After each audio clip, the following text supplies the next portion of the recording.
Assalamualaikum warahmatullahi wabarakatuh. Waalaikumsalam warahmatullahi wabarakatuh. Yang terhormat Ibu Arya Stianingsih AMDKEP selaku mentor orientasi pengenalan nilai dan etika bagi P3K di RSUD Bung Karno Kota Surakarta. Yang kami hormati Saudari Tri Yuliani AMK selaku peserta orientasi pengenalan nilai dan etika bagi P3K di RSUD Bung Karno Kota Surakarta, serta para hadirin yang kami banggakan. Pertama, marilah kita panjatkan puji syukur kehadirat Allah SWT karena atas nikmatnya kita dapat berkumpul pada acara seminar hasil laporan orientasi pengenalan nilai dan etika bagi P3K RSUD Bung Karno Kota Surakarta tahun 2024. Izinkan saya sebagai moderator untuk memandu acara pada kesempatan kali ini.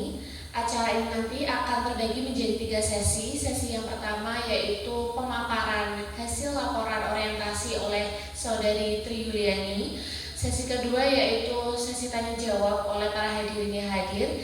Yang ketiga yaitu tanggapan dari mentor. Untuk mempersingkat waktu, kami persilakan kepada Saudari Tri Yuliani AMK untuk memaparkan hasil laporan orientasi pada kesempatan kali ini.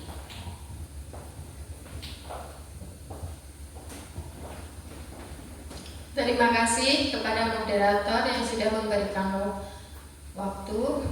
Terima kasih kepada Bu Ari Stianingsih sebagai mentor. Berikut ini saya akan memaparkan laporan orientasi aktualisasi optimalisasi edukasi kepatuhan minum OAT atau obat anti tuberkulosis pada penderita TBC di Polidot RSUD Bung Karno Surakarta. Di sini latar belakang berdasarkan Undang-Undang Nomor 5 Tahun 2015 Pasal 1 disebutkan bahwa aparatur sipil negara ASN adalah profesi bagi PNS dan P3K yang bekerja pada instansi pemerintah. Peraturan Pemerintah Nomor 49 Tahun 2018 tentang manajemen P3K Pasal 1 Ayat 4 menyebutkan pegawai pemerintah dengan perjanjian kerja diangkat berdasarkan perjanjian kerja untuk angka waktu tertentu dalam rangka melaksanakan tugas pemerintah. Dalam Permenpan RB nomor 35 tahun 2019 tentang jabatan fungsional perawat menjelaskan bahwa jabatan fungsional perawat adalah jabatan yang mempunyai ruang lingkup tugas, tanggung jawab, dan wewenang untuk melaksanakan kegiatan pelayanan keperawatan sesuai dengan peraturan perundang-undangan. Di sini, TB merupakan salah satu dari 10 penyebab kematian dan penyebab alken infeksius. Rancangan isu edukasi kepatuhan minum OAT yang belum optimal ini disusun berdasarkan pada saat pasien kontrol untuk pengambilan obat, masih banyak pasien TB yang lupa akan meminum obat tidak sesuai yang dianjurkan. Dampak apa yang akan terjadi apabila minum OAT tidak tepat? Di sini dampaknya satu pasien dapat menularkan TBC kepada orang lain yang berada di dekatnya, terutama yang tinggal serumah. Kemudian penyakit TBC yang ada di dalam tubuh pasien akan semakin sulit diobati karena kuman TBC akan menjadi kebal terhadap obat TBC. Pengobatan TBC yang sudah kebal terhadap obat memerlukan banyak biaya pengobatan yang memakan waktu semakin lama dan belum bisa dilakukan di semua vaskes yang tersedia. Kemudian pasien akan mengulang pengobatan TBC dari awal dengan jumlah obat yang lebih banyak dari pengobatan biasa. Berdasarkan uraian latar belakang, kemudian penulis tertarik untuk mengangkat isu kurang optimalnya pendidikan kesehatan mengenai kepatuhan minum OAT pada penderita TBC yang akan direalisasikan melalui kegiatan optimalisasi edukasi kepatuhan minum obat pasien penderita TBC di Polidot RSUD Bung Karno. Maksud dari orientasi, kegiatan orientasi P3K memiliki maksud, yaitu peserta mampu memahami program orientasi serta mengenal nilai dan etika instansi pemerintah dalam mendukung melaksanakan tugas jabatannya dalam mendukung pencapaian visi organisasi. Kemudian peserta mampu mengaktualisasikan nilai dasar ASN berakhlak, kemudian menjadikan sarana dalam mengoptimalkan kinerja terutama di bidang keperawatan. Tujuan dari orientasi yaitu pengenalan tugas dan fungsi ASN, kemudian pengenalan nilai dan etika pada instansi pemerintah, ketiga pemahaman dan penyediaan informasi kepada pegawai, pemahaman dan penyediaan informasi kepada pegawai pemerintah dengan perjanjian kerja yang baru diangkat. Kemudian diharapkan mampu mengaktualisasikan nilai dasar ASN berakhlak serta dapat melaksanakan tugas yang menjadi kewajiban dalam melaksanakan program pemerintah di unit kerja. Waktu dan tempat di sini agenda 1 itu pada tanggal 3 Oktober sampai 9 Oktober 2024 undangan dari menggunakan e-learning manajemen sistem Solowasis Badan Pengembangan Sumber Daya Manusia Pemerintah Kota Surakarta. Kemudian dilanjutkan dengan evaluasi akademik pada tanggal 10 sampai dengan 11. Kemudian dilakukan remedial tanggal 14 Oktober. Agenda kedua yaitu pada tanggal 15 Oktober sampai dengan 21 Oktober itu adalah on the job training yaitu orientasi ODP P3K. Kemudian dilakukan seminar pada tanggal 22 sampai dengan 23 Oktober yang bertempat di RSUD Bung Karno. Nilai dan etika rumah sakit. Visi dari Kota Surakarta 2021 sampai 2006 yaitu mewujudkan Surakarta sebagai kota budaya yang modern, tangguh, gesit, kreatif, dan sejahtera. Misi Kota Surakarta dari 2021 sampai 2026 yaitu meningkatkan kualitas kesehatan masyarakat yang berkelanjutan, memperkuat pertumbuhan ekonomi yang adaptif dan berkelanjutan, ketiga mewujudkan tata ruang dan infrastruktur kota yang mendukung kemajuan kebudayaan dan pariwisata berkelanjutan, kemudian meningkatkan kualitas daya saing pemuda dan masyarakat umum di bidang pendidikan ekonomi, seni budaya dan olahraga, kemudian mengembangkan tata kelola pemerintahan dan pelayanan publik yang gesit dan kolaboratif berdasarkan semangat gotong royong dan kebinekaan. Kemudian mewujudkan kemakmuran dan kesejahteraan bersama warga kota yang berkeadilan dan inklusif. Yang ketujuh, mewujudkan kondusivitas daerah dan kerukunan antar umat beragama dalam tata kehidupan bermasyarakat yang saling menghormati.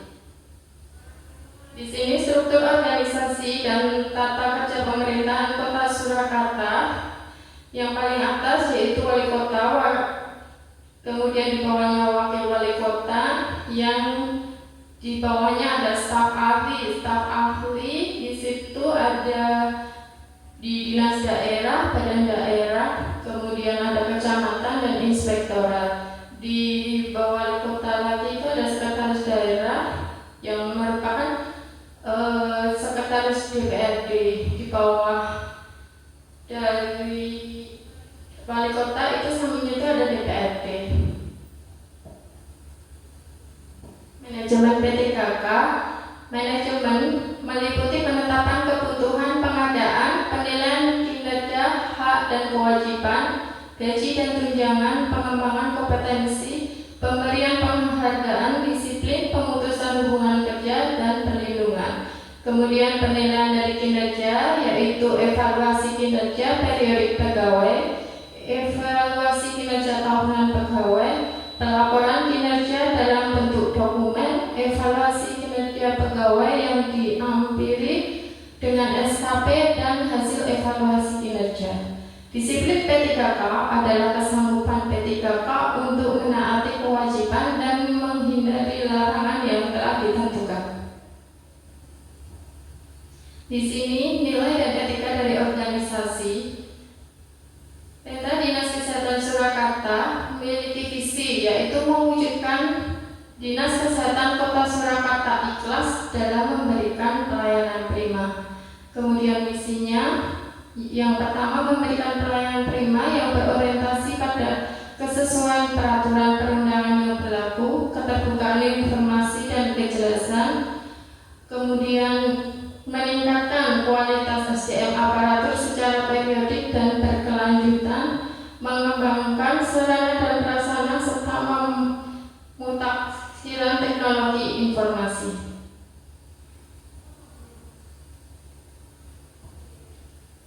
Kemudian tujuannya yaitu tujuan umum. Yang pertama, terwujudnya masyarakat yang sehat dan tangguh, dan sasaran meningkatkan kualitas pembangunan kesehatan masyarakat.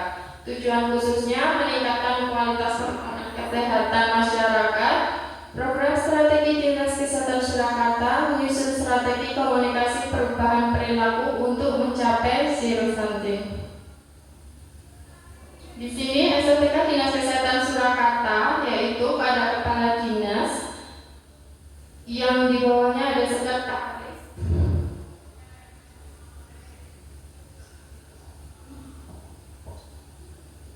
Kemudian di sini ada sebagian perencanaan, sebagian administrasi, kelompok jabatan fungsional. Kemudian ada kepala bidang kesehatan masyarakat, kepala bidang pencegahan penyakit, kepala bidang pelayanan kesehatan, kepala bidang sumber kesehatan. Yang di bawahnya yaitu kelompok jabatan fungsional. Kemudian rencana strategi RSUD Bung Karno Kota Surakarta memiliki visi yaitu menjadi rumah sakit dengan pelayanan paripurna berdasarkan semangat Bung Karno guna mewujudkan masyarakat waras tahun 2002. Rencana dari strategi RSUD Bung Karno Surakarta yaitu memiliki visi meningkatkan pelayanan paripurna yang bertumpu pada peningkatan mutu dan keselamatan pasien, kemudian meningkatkan kualitas sumber daya manusia yang wasis, disiplin, dan lurus dalam pengabdian serta ikhlas dalam pelayanan, kemudian meningkatkan kualitas dalam sarana dan prasarana, menyelenggarakan tata kelola organisasi yang efektif, efisien, yang berasas gotong royong dan kejujuran, kemudian meningkatkan kesejahteraan dan profesionalisme karyawan. Tujuan RSUD Bung Karno Kota Surakarta tahun 2023 sampai 2027 yaitu terwujudnya pelayanan RSUD Bung Karno sebagai fasilitas kesehatan rujukan kesehatan secara paripurna. Di sini program kegiatan pendukung misi yaitu pelayanan paripurna dan bermutu. Kemudian peningkatan tata kelola organisasi RSUD Bung Karno dengan didukung sarana dan prasarana dan sumber daya manusia yang berkualitas. Di bagian organisasi dari RSUD Bung Karno, di atas ada direktur, kemudian di bawahnya ada komite medis dan komite keperawatan serta nakes lain. Dan ada SPI, di bawahnya ada bidang pelayanan medis keperawatan, yang di samping bidang pelayanan medis itu ada bidang penunjang dan bagian tata usaha.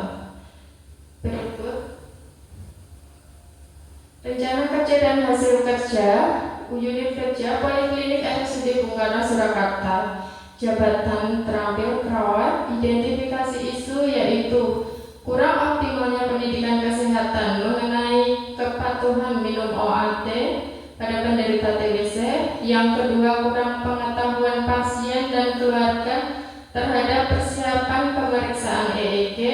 Kemudian kurangnya optimalisasi pemberian informasi terkait alur medical check up. Yang keempat, kurang optimalisasi pemberian edukasi cuci hidung yang efektif pada pasien dengan keluhan hidung tersumbat.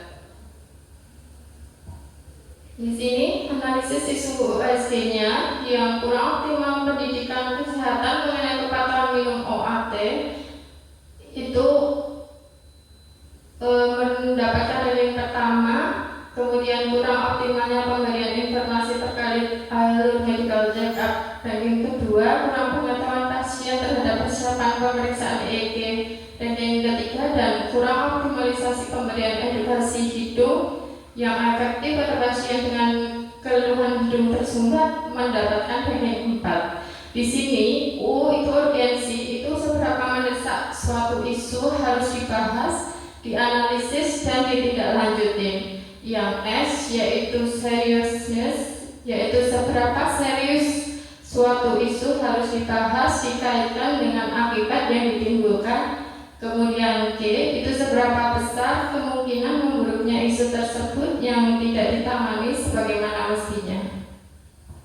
Berikut metrik rencana kerja, yaitu yang pertama itu melakukan konsultasi dan koordinasi dengan mentor mengenai rancangan aktualisasi. Di situ tahapan kegiatan yang saya lakukan yaitu menghubungi mentor, kemudian menjelaskan rencana apa yang untuk penyusunan aktualisasi, kemudian meminta saran, masukan dan persetujuan mentor, kemudian meminta persetujuan dari mentor mengenai rancangan aktualisasi. Kemudian output atau hasil yang didapat yaitu terjadinya komunikasi, mendapatkan hasil tinjauan atau notulensi, kemudian mendapatkan saran dari mentor, kemudian yang keempat persetujuan dari mentor terkait rancangan aktualisasi yang akan diambil penulis. Kemudian yang kedua itu saya membuat materi yang digunakan untuk edukasi tentang pengobatan TB. Di sini saya mencari referensi apa yang akan dituangkan dalam aktualisasi, kemudian menyusun materi dan meminta persetujuan dari mentor. Kemudian hasil yang didapat yaitu sudah mencari referensi, kemudian materi sudah disusun dan mentor sudah menyetujuinya. Yang ketiga yaitu saya membuat leaflet pengobatan TB yang benar. Kemudian kemarin saya membuat desain leaflet pengobatan TB yang benar, kemudian melakukan konsultasi dengan mentor, melakukan koordinasi dengan humas, kemudian mencetak leaflet tentang pengobatan TB. Hasilnya yaitu leafletnya sudah ada, kemudian mendapatkan masukan dan saran dari mentor, adanya kesepakatan lembar notulensi, kemudian adanya leaflet yang sudah tercetak. Yang keempat yang saya lakukan yaitu melakukan sosialisasi dengan media leaflet kepada pasien secara langsung di Polidot, kemudian melakukan konsultasi dengan mentor, kemudian melakukan kontrak waktu untuk melaksanakan sosialisasi dengan pasien TB, melakukan sosialisasi mengenal pengobatan TB, kemudian melakukan sosialisasi mengenal pengobatan TB dengan pasien dan memberikan leaflet. Di sini sudah mendapatkan masukan dari mentor, kemudian adanya kesepakatan, sosialisasi sudah dilakukan, kemudian leaflet sudah diberikan ke pasien. Yang kelima yang saya lakukan yaitu melakukan evaluasi dan pelaporan edukasi. Di sini melaporkan hasil kegiatan kepada mentor sudah dilakukan, kemudian meminta saran dari masukan, kemudian sudah diberikan masukan dari mentor dan mendokumentasikan kegiatan untuk pengobatannya, dan sudah ada bukti dari leafletnya. Metrik rencana kerja menengah direncanakan untuk minggu pertama yaitu melaksanakan konsultasi dan koordinasi dengan mentor mengenai rancangan aktualisasi. Hasilnya ada kesepakatan dengan mentor mengenai rancangan aktualisasi, kemudian membuat materi yang akan digunakan untuk edukasi. Hasilnya ada materi tentang cara minum OAT yang benar dan tepat pada pasien TB, kemudian membuat leaflet tentang pemberian cara minum OAT yang benar.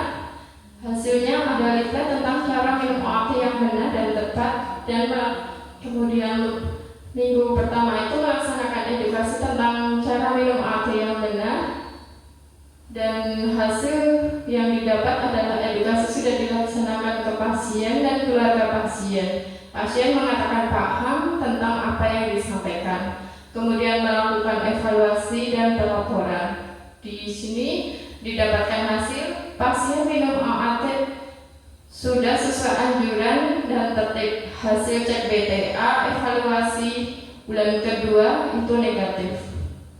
Kontribusi terhadap visi yaitu kegiatan sesuai dengan visi rumah sakit, yaitu menjadi rumah sakit dengan pelayanan paripurna yang meliputi promotif, preventif, kuratif, dan rehabilitatif berdasarkan semangat berjuang Bung Karno guna mewujudkan masyarakat yang waras tahun 2024. Di sini kesimpulannya yaitu orientasi pegawai baru dapat menjadi sarana ASN yang mengenal nilai dan etika pada instansi pemerintah serta mengenal tugas dan fungsi di OPD masing-masing dan dapat mengaktualisasikan nilai dasar ASN serta dapat melaksanakan tugas yang menjadi kewajiban dalam melaksanakan program pemerintah di unit kerjanya. Kemudian meningkatkan pengetahuan pasien dan keluarga dalam pemberian edukasi cara minum OAT pada pasien TB agar Surakarta bebas TB.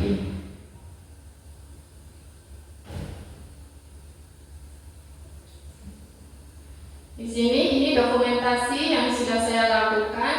Yang pertama pada saat konsultasi kepada mentor, dan yang berikut ini adalah pada saat saya melakukan langsung ke pasien edukasi tentang OAT. Dan di sini leaflet yang sudah tersedia yaitu berisikan apakah itu TBC, ada tanda-tanda gejala, gimana cara minum obat dari TBC itu, kemudian obat mana yang diminum selama 2 bulan dan obat mana yang diminum selama 4 bulan, dan ini tidak boleh putus. Dan di sini juga ada tugas PMO yaitu pemantau obat. Berikut dari saya, terima kasih. Waktu saya kembalikan kepada moderator.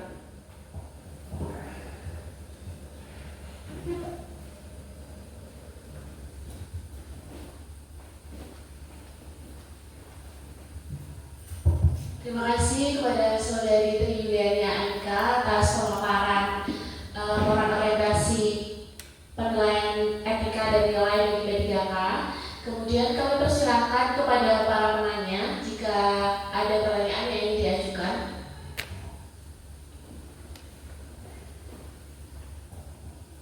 Terima kasih atas waktu yang telah diberikan.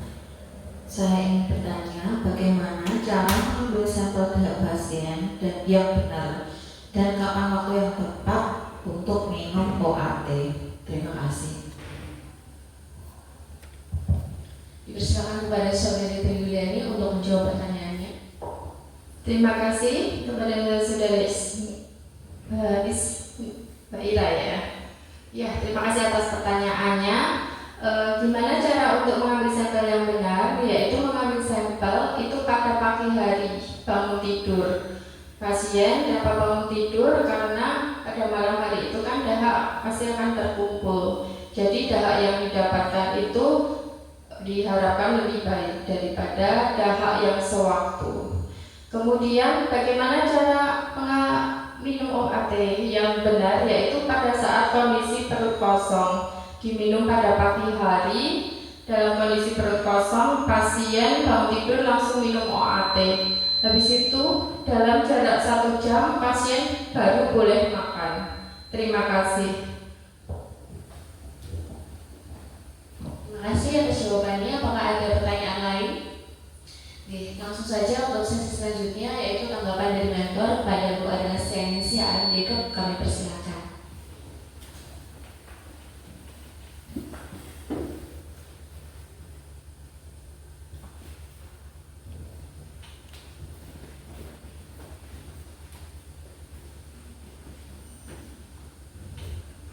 Terima kasih atas waktu yang diberikan kepada saya. Sebelumnya, Assalamualaikum warahmatullahi wabarakatuh. Saya ucapkan selamat kepada Mbak Yuli yang telah menyelesaikan orientasi pengenalan nilai dan etika serta sampai pada tahap ini yaitu mempresentasikan hasil laporan orientasi, yaitu terkait optimalisasi edukasi kepatuhan minum OAT atau obat anti tuberkulosis pada penderita TBC di Polidots RSUD Bung Karno Kota Surakarta, dan alhamdulillah berjalan dengan lancar, dapat mempresentasikan dengan baik. Untuk selanjutnya, berdasarkan latar belakang yang ada yang sudah disampaikan tadi, begitu pentingnya minum OAT untuk pasien TBC, agar salah satu yang disampaikan tadi adalah tidak sampai putus minum obat sehingga harus mengulang atau mungkin bahkan sampai yang harus injeksi itu ya Mbak ya.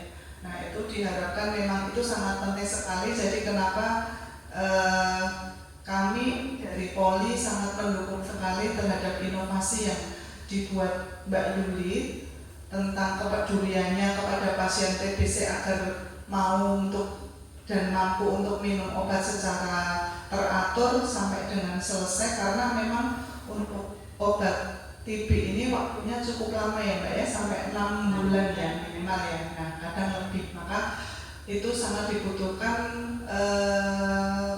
konsistensi baik dari pasien atau mungkin juga keluarga yang mampu untuk mendukung, mendampingi, mengawasi sehingga obat dapat diminum dengan baik. Nah, hal tersebut dapat didukung dengan adanya inovasi yang sudah dibuat Mbak Yuli tadi, yaitu dengan membuat media berupa leaflet sehingga pasien akan lebih mudah memahami, dan leafletnya bisa dibawa pulang juga ya Mbak ya. Ya, jadi bisa sebagai acuan juga ke keluarga ataupun pasien, sehingga harapan kita pasien-pasien dengan pengobatan TB terutama di Rumah Sakit Umum Daerah Bung Karno ini dapat menjalani pengobatan dengan baik dan sampai selesai, sampai tuntas dan pasien sembuh. Itu ya, harapan kita seperti itu. Seperti yang disampaikan juga ke Mbak Yuli tadi, bahwa untuk kasus TB ini merupakan 10 besar penyakit ya. Jadi sangat besar sekali manfaatnya. Terima kasih buat Mbak Yuli. Kami dari Poli sangat mendukung sekali apa yang sudah dibuat, dan harapannya apa yang sudah dibuat itu bisa terus diimplementasikan, diedukasikan ke pasien, tepat sasaran, dan apabila membutuhkan dukungan dari kami, dari tim Poli, terutama teman-teman yang di Poli lain terkait edukasi maupun memberikan informasi kepada pasien terkait TBC, kami semua siap membantu. Jadi demi mewujudkan pelayanan yang lebih optimal ya, seperti tadi yang berakhlak, salah satunya adalah kolaboratif. Jadi kita memang bekerja itu tidak bisa sendiri, harus berkolaborasi dengan agar tercapai hasil yang maksimal. Itu terhadap latar belakang dan harapan kami seperti tadi yang sudah direncanakan dapat terrealisasi semua dengan baik sesuai dengan yang sudah dijadwalkan, dan juga materi-materi yang didapatkan selama mengikuti MOOC walaupun full daring ya, tapi harapan kami walaupun full daring itu tetap dapat diserap dengan baik, diimplementasikan dalam pelayanan sehari-hari, baik kepada atasan, kepada rekan kerja maupun pasien, dan juga semua pengunjung yang ada di Rumah Sakit Bung Karno ini.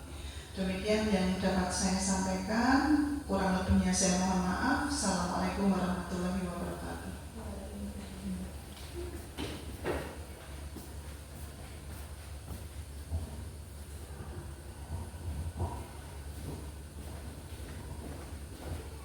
Terima kasih kepada Bu Ari atas saran dan masukan yang telah disampaikan. Memasuki acara penutup, marilah kita tutup acara pada kali ini dengan bacaan Alhamdulillah. Amin. Semoga apa yang inovasi yang sudah dibuat oleh Mbak Ibu ini bermanfaat untuk pasien, sehingga pasien bisa kooperatif melaksanakan pengobatan secara tuntas dan tertib, dan semoga juga memberikan dampak yang positif untuk RSUD Bung Karno bagi pencapaian visi misi Kota Surakarta. Terima kasih. Wassalamualaikum warahmatullahi wabarakatuh. Waalaikumsalam.